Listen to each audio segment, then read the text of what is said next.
Welcome to the Build Insight podcast. Real people, real insights. Step into the world of innovative construction, one conversation at a time. Today's episode is part 2 of the live podcast with Sam Hammond, Luke Davies, and Adam Antony. If you missed last week's part 1, head back to catch up on those insights. Otherwise, enjoy the episode.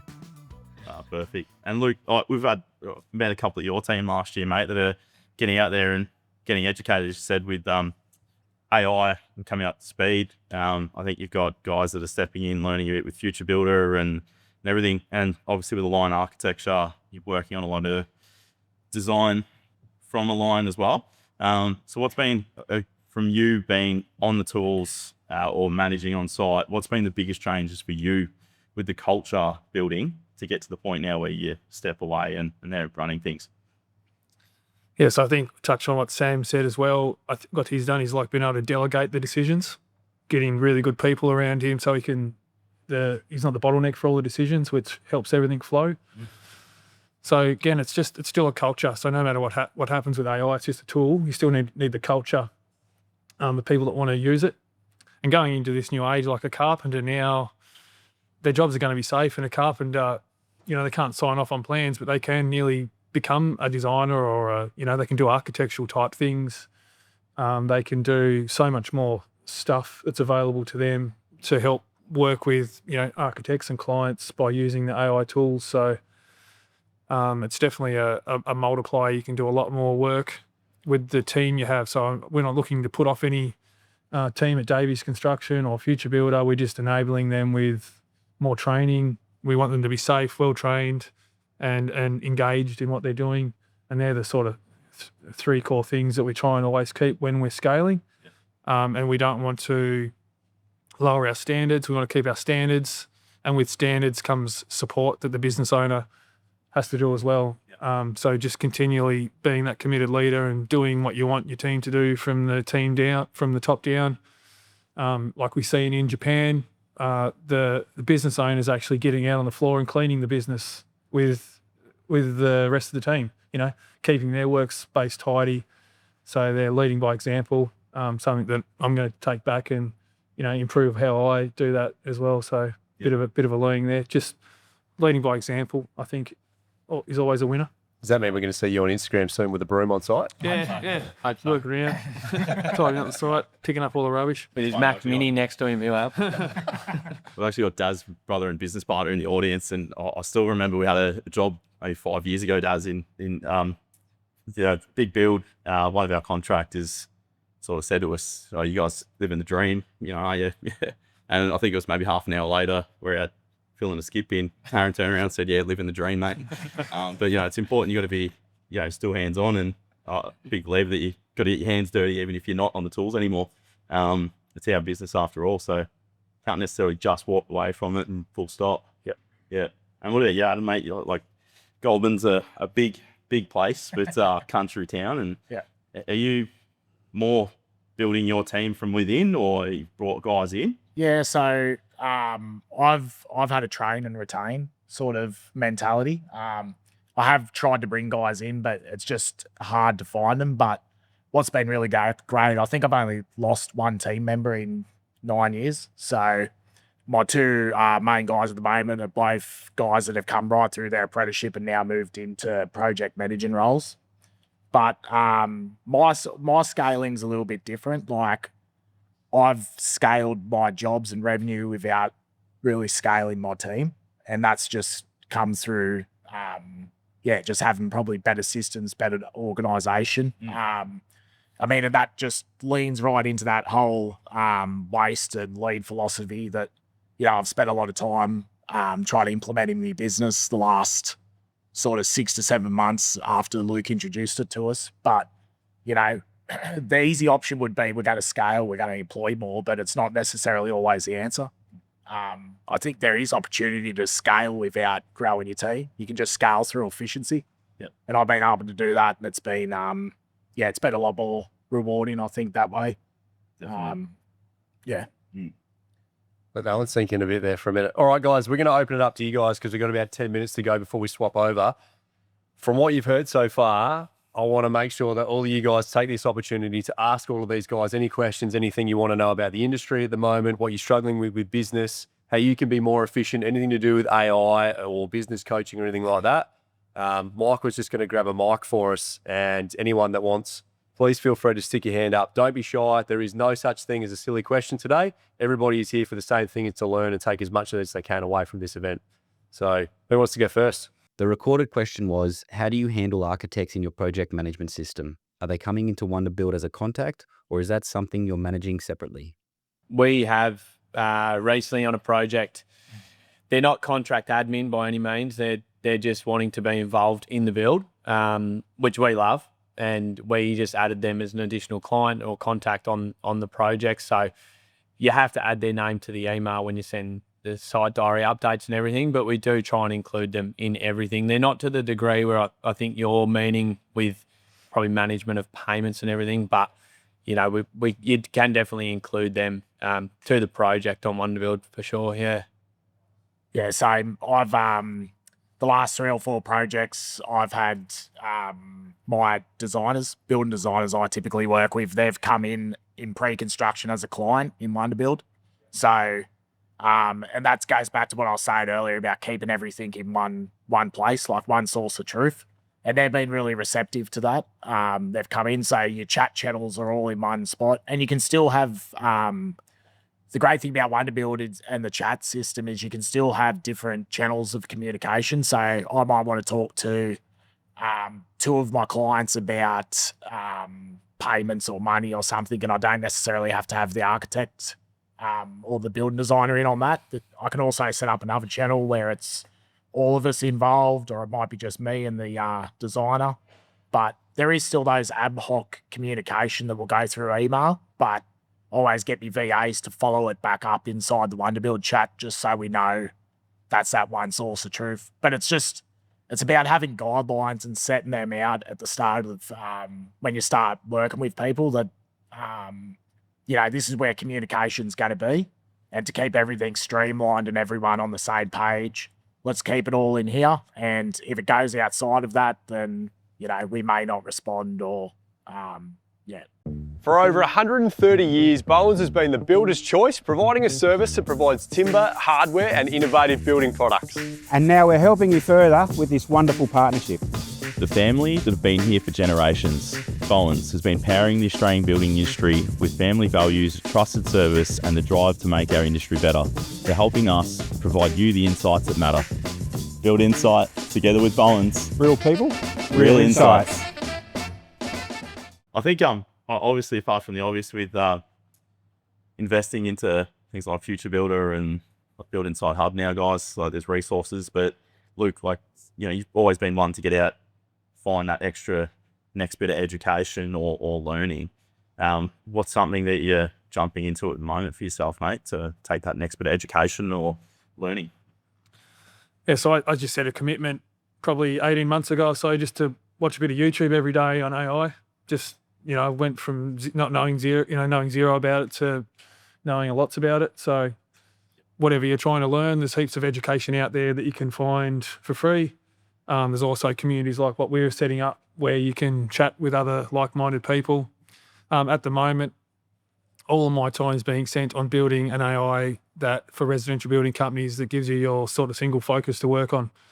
So we built like a health check to check across all components of your business, analyze the health of your business and give you the number one thing that you should be focusing on, built on something called the theory of constraints. So I'll find the single constraint and just give you the focus, because we found a lot of people had a bit of overwhelm because there's so much knowledge. There's so many things you need to work on in business. So that's a big thing that I've been learning lots about and spending heaps of time on, which will be available next week. Awesome. We have just a quick show of hands, everybody in the room. Who's actually using some form of AI in their business at the moment? Well, that's a good show. What do we got? Probably 8 or 10 of you. Come on. There's got to be at least someone with one more question. Unless you guys all think you run an absolutely perfect business and you got no issues whatsoever. Oh, matey, we got the mic there. Matty, coming your way, buddy. The recorded question was, for young builders or builders who are just starting out, what's a few bits of advice that you have for them? I'll start. I to be honest, I know you're doing it, and that's get amongst the community, jump into some sort of coaching or education. Obviously Luke's here with Future Builder, and I think everybody else has done some sort of other coaching along the way. We don't know everything. I think being builders is quite unique. You've got to know a lot about a lot of things, and we wear high risk. So surround yourself with other people who are going to bring you up. I look at a lot of people in the room and think we can all share knowledge and learn from things. I think the pace of like the chat that we have in Future Builder can sometimes be just absolutely hectic, but the stuff you learn from it is just priceless. If you weren't in a community like that, you probably miss out on a lot of information. I don't think it's just young builders either, Matt, to add more to your question. There's anyone that's been in the industry for a while, the best thing you can really do is just a network, ask questions. There's a lot of stuff that we've all learned up here, no doubt, that is just from asking a question, whether we thought it was silly or not. If you find the right person that's going to give you an answer, and it's not necessarily taking the one piece of advice from the question you've asked. If I asked you a question now, Matt, you might tell me something, and if I asked someone over the other side of the room the same question, they may give me the same similar piece of information, but might deliver it in a different way that you understand it and interpret it in a different way. So it's just continually ask questions and the networking. But I think, look, hats off to all you guys here today. That's what you're here for now. Boys, you want to add to that? Yeah, I think seeking out professionals in certain parts of your business to do that work for you. So I think a trap that a lot of young builders get caught in is trying to do the admin, trying to do the bookkeeping, trying to do the marketing. Like, you're better off trying to find experts in those fields. That's going to really accelerate your growth. I know that's something that stumped my growth a bit, was trying to do too much. It might feel like a big commitment to go out and actually pay for them services, but I think the return you get when you find experts and people that know what they're doing is well worth it. Yeah, same. Just find someone that is where you want to be and go and talk to them and ask them questions. And again, if I lean back on the AI stuff, you can literally open an AI these days and ask them to build you a business plan. You can talk to them and you can think with it and, really get clear on what you're actually going to do. Like, I was the complete opposite. I just jumped in, no idea about business or numbers or what I was trying to do. It's just like, get the next job and hire people and just see what happens. But you can do a lot more intentional thinking with like world-class knowledge. You've got access to all the knowledge in the world, and someone that you can, an AI that can explain it to you at your level, step by step. So use the tools, use the free tools, and probably plan things out rather than just jump straight into it and work out if it's the right direction, because you make one wrong choice in building and it lasts, you're underpriced a project and then you're stuck with that for 12 months and, you might not make any money just from that one decision. So really think about the decisions and use the tools there to help you think through the decisions. Yeah, brilliant, mate. Look, I think the biggest change that we ever made was obviously business coaching. We, about 2.5 years ago, went into builders business black belts. In the first 3 months, I think if anyone that's done business coaching can attest to the bell curve that you hit initially, it's phenomenal. Like, I look back, after that, and it's just chalk and cheese, the business in every way. That, and we mentioned it before, but I think just being authentic and being yourself and trying to be as confident as you can in who you are, how you present, what you do. I think everyone from clients, employees, people in the street, like, they can tell when you're being yourself, and try and be confident in that, because if you're going out and you're getting registered, you're doing everything right. The biggest thing is, just being confident in presenting it. Awesome. Does anyone else got maybe one more question? Circus Studio is Australia's leading interior design centre. If you're an architect, building designer, interior designer, builder, or just looking to build your dream home, you need to make a time and come in and check out the space here in Port Melbourne. With everything from wall and ceiling linings, doors, architectural hardware, cladding and flooring. This space holds every element that you'll possibly need to design your dream home. The recorded question was, bringing it back to scaling and evaluation, What are a couple of things you've put in place for your team to help support the growth of the business? And what's your approach to delegating? We had a bit of a challenge. So when I got back from our Darwin trip, last Thursday, I was kind of recentering myself in the business and found a couple of hiccups, little scheduling items that we had wrong, joinery in the wrong spot. And it was battle stations on that day. And luckily, we've been able to shuffle everything around to fit what we need. And to answer your question, I think the biggest thing is finding the right people and trusting that you can get it done. You know, I lost my way on your question, but yeah, I think having the right people around you for sure. Yeah. I think I've probably fallen into the trap early days, mate, trying to find like another me. Like I need someone that can do what I do. And that was the wrong approach and the wrong people were there. So recognize like what role do you need filled, who do you need, and what's going to best suit it. We probably all attest to at times there's the wrong person in the business, or there's maybe a bit of a cancer feel that, you know, it's not gelling or there's no vibing with other team members. So just finding what you need and the role you need rather than trying to find someone that is incapable to fill the wrong role, basically. Yeah, you're yourself, everyone's an individual, and just recognizing that and letting them work to their strengths. It's also clarity of the role.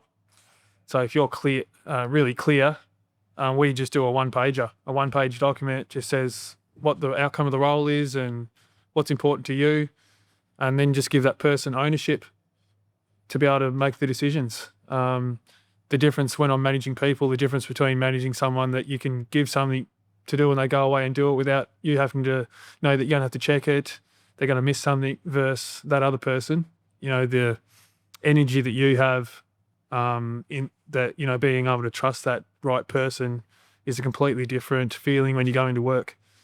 And it's what will allow you to grow and to scale when you just get those people around you and they've got 100% clarity, they've got ownership, and they can go out and do it. So if you're looking at an asset or a document, it'd just be, you know, again, use AI if you want, but just get a one-pager together. You can have detailed job descriptions, but you just really want a one-pager which has the key metric that you're measuring. If you are measuring anything, it's always good just to have one thing that you're measuring. Have their success criteria. So what's successful look like in their job? Maybe somewhere between 3 and 5 things.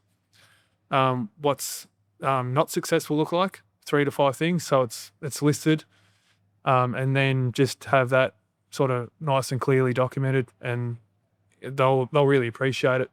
Whenever I get someone frustrated in my business, it's just because I haven't been clear enough. They're capable enough to do it, but it's just that communication that I haven't been clear enough with them of what I want them to do. And you stumbled onto exactly where I was heading before, mate, with Thursdays finding an error in the business.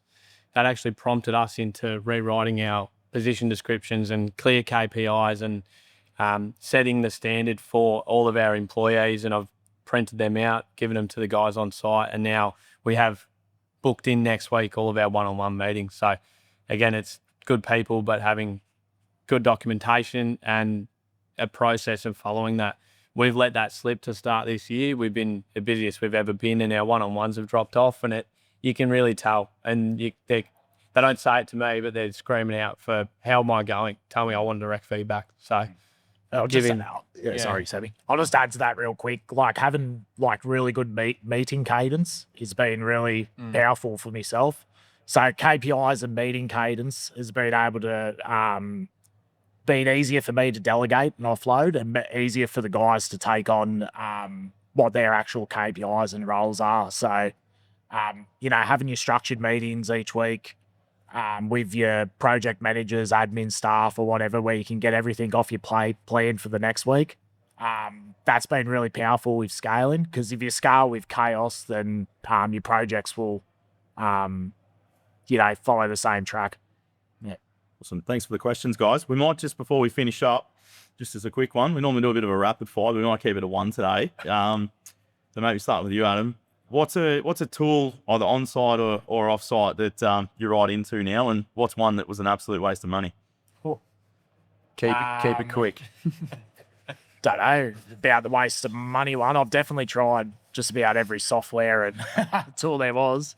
One that I was using that's probably a bit defunct now with all the Claude co-work stuff, but I was playing around with Base 44 a lot, which is like an app builder. Yep. So I was building some cool stuff with that for calculating like overheads and stuff like that. It was just a bit of fun to play with. And, you know, anything that you had in your business as a spreadsheet, you could basically plug it into that and make it a more intuitive app. Luke introduced me to that. Waste of time. I've tried around with a lot of like AI generated like marketing, like images and that, and I just haven't been able to get any of that to work. So I just don't think it sticks in building. Yeah. Luke? Tools wise, hardware wise, I might have mentioned this before, but just get yourself a good computer. You know, you don't want to be opening your computer up and it's not working, or it's got a virus, or you know, something like that. So a lot of the work you do, you just want a really good computer. I use mine all the time.